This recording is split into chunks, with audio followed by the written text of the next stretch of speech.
السلام علیکم ورحمۃ اللہ وبرکاتہ۔ برائیوں کو مٹانے کے لیے جب تم سے برائی کچھ ہو جائے تو اس کے بعد کوئی نیکی کر لیا کرو، یہ نیکیاں برائیوں کو مٹا دیتی ہیں۔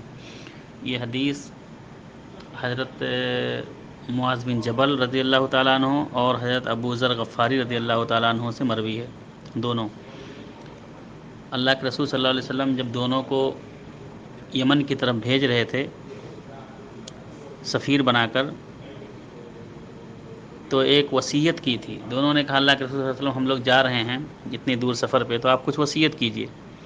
تو اللہ کے نبی صلی اللہ علیہ وسلم نے دونوں کو ایک وصیت کی تھی، اور بہت جامع وصیت ہے جس کو ہر انسان کو اپنے دل میں بیٹھا لینا چاہیے، اور اس وصیت کے مد نظر ہر انسان کو اپنی زندگی گزارنی چاہیے۔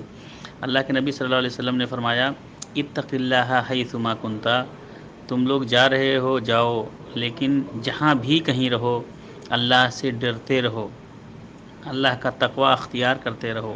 وَأَتْبِعِ السَّيِّئَةَ الْحَسَنَةَ تَمْحُوهَا، اور برائی کے بعد نیکیاں کر لیا کرو۔ اگر کچھ بھولے چوکے سے کوئی مسٹیک ہو جائے، کوئی غلطی ہو جائے، تو اس کے بعد کوئی نیکی کا کام کر لیا کرو، کوئی نیک کام کر لیا کرو۔